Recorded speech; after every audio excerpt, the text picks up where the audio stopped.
क्या क्या होता है। तो बिहार दरोगा का कार्य का कोई निश्चित सीमा नहीं है। समझ जाइए कि सबसे अगर अच्छा है तो कांस्टेबल का, इस विभाग में आने के बाद सबको ही बताता है कि सबसे अच्छा पोस्ट कोई है तो कांस्टेबल, और सबसे खतरनाक पोस्ट है तो बिहार दरोगा, ठीक है। और उसका कार्य बहुत ज्यादा होता है। सबसे पहले तो केस जितना होता है किसी प्रकार का सारा का हैंडल दरोगा को ही करना है, ठीक है। उसके बाद आपको जितना भी केस है, किसी प्रकार का कोई मामला आ गया, कुछ भी हो स्थानीय क्षेत्र में, तो आपको जाना पड़ेगा। चाहे कोई किसी प्रकार का घटना हो तो दरोगा को जाना पड़ेगा। दूसरी बात कि जैसे कि एग्जाम, अभी इंटर का एग्जाम हो रहा था, तो हम लोग इंटर के एग्जाम में जा रहे थे। मैट्रिक एग्जाम हुआ तो इंटर के एग्जाम में पदाधिकारी का ड्यूटी लग जाता है, मैट्रिक के एग्जाम में पदाधिकारी का ड्यूटी लग जाता है। उसके अलावा मुख्यमंत्री जी आए थे 11 तारीख को, तो सबको 11 तारीख को भी ड्यूटी लग गया था। फिर ड्यूटी होने के बाद अभी जन सहभागिता रैली है, इसमें भी ड्यूटी लग गया है। इसके साथ साथ आपको थाना का भी कार्य को संभालना है, ऐसा नहीं है। हम लोग अभी जस्ट छूटे हैं, 5 बजे के करीब में आदमी पहुंचा थाना, 6 बजे आए, तो हम सोचे कि एक वीडियो बना दे कि देखिए क्या दशा हो जाती है घूमते घूमते पूरा। खैर अभी तो हम लोग का ट्रेनिंग ही नहीं हुआ है, ट्रेनिंग के बाद पता चलेगा कि कार्य क्या होता है। लेकिन हम लोग के जो पहले के पदाधिकारी हैं, जो हम लोग को सीनियर हैं, उन लोग को हम लोग देखते हैं कि कितने तंग रहते हैं। घर पे आने के बाद भी देखिए इस प्रकार का केस मिलता है, ठीक है। ये हम लिए हैं दूसरे सर लोग का, ये फाइल मिलता है। आप अगर केस कोई किया होगा तो जानता होगा, इस फाइल में पूरा डायरी को मैनेजमेंट करना रहता है, क्या हुआ कैसे हुआ। ये हम लोग सिर्फ सीखने के लिए हम मांगे हुए हैं टीचर, मतलब जो हम लोग को सिखाया जा रहा है उन लोगों से समझने के लिए। इसके अलावा किसी प्रकार का मतलब कोई भी प्रोग्राम हुआ उसमें आपको जाना, अचानक ड्यूटी लगा देगा, अचानक आएगा चलिए यहाँ पे जाना है। और जैसे कि गश्ती वगैरह हो तो रात दिन जब भी आपका गश्ती पड़े, सुबह में अगर ओडी ड्यूटी है, थाना पे ओडी ड्यूटी चलता है, ठीक है।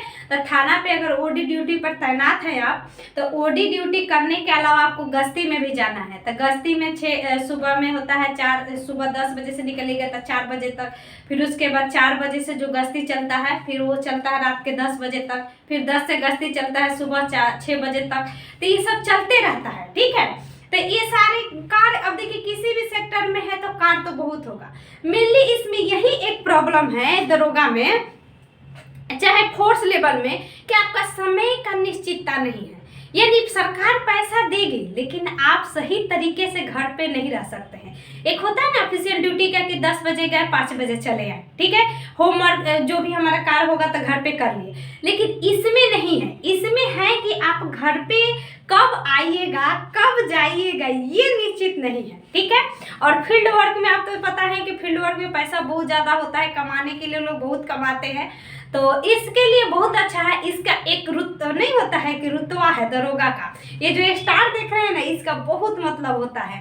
अभी हम लोग निकल जाते हैं तो मतलब जो नहीं जानता है वो इतना रेस्पेक्ट देता है, चाहे जो भी, मतलब बहुत अच्छा फील भी होता है, बहुत अच्छा महसूस होता है। तो बस सबसे मुख्य फोकस होता है केस डायरी, यानी केस को हैंडल करना, ठीक है। किसी प्रकार का केस होता है, सना होता है। इसके अलावा सरिस्ता में जो कार्य होता है उसको भी आप हैंडल कर सकते हैं। जैसे कि किसी पदाधिकारी को अभी जन शिकायत को सांख है, नए कुछ आ जाता है, जैसे कि दहेज अधिनियम, तो दहेज पे कार्य करना रहता है। अभी बिहार में शराबबंदी है दोस्तों, तो शराबबंदी होने के बावजूद भी लोग शराब पी रहे हैं, ठीक है, बहुत पी रहे हैं शराब। तो लोगों को शराब से रोकने के लिए क्या किया जा रहा है कि नए नियम ला रहा है। देखिए सबसे पहले 2016 में आया जब शराबबंदी हुआ, 2018 में आया बिहार मद्य निषेध उत्पाद अधिनियम, फिर उसको संशोधित करके फिर आया बिहार मद्य निषेध उत्पाद अधिनियम 2022। अब उसका जो होती है उसको फॉलो करना पड़ता है, ठीक है। और सबसे ज्यादा भी हैरान है दारू को लेके बिहार में, क्योंकि सरकार भी सोच रही है कि इसको खत्म किया जाए। और जो नए जागरूकता है, जैसे कि अभी हो गया कि अब मान लीजिए कि अभी हम अगर मेरा केस मिलता रहता, हम लोग अभी केस नहीं मिलता है, हम लोग बस लिखते हैं, दूसरे कोई का मिलता है तो हम लोग लिखते हैं, सीखते हैं, सरिस्ता का कार्य सीखते हैं कि सरिस्ता में क्या क्या चीज़ हैंडल किया जाता है, क्या चीज़ सीखना चाहिए। देखिए हर बार मैं बोलती हूँ नॉलेज इज पावर, ज्ञान ही शक्ति है, इसलिए ज्ञान को हमेशा गेन करना चाहिए। कहीं से भी ज्ञान रखिए, आपको बहुत फायदा करता है। ज्ञान बहुत जरूरी है कि कभी भी किसी भी सेक्टर में, वही बात है। और मतलब आपका सीधी सी बात है, इसमें समय निश्चित नहीं है, कार्य करना है। घर पे आए तो भी आपको कार्य रहेगा, अगर खाना बना के खा रहे हैं तो और ज़्यादा काम हो जाता है। जैसे कि हम लोग का है मेस से खा रहे हैं तो थोड़ा सा आपको परेशानी कम होगी। और फिर मतलब यही है और कुछ नहीं है बस। उसके बाद मुझे जितनी जानकारियाँ मिलेगी मैं आप सभी को बताती रहूँगी। दोस्तों अच्छा लगे तो प्लीज़ वीडियो को जरूर लाइक कीजिएगा, चैनल को सब्सक्राइब करिएगा। Thank you so much.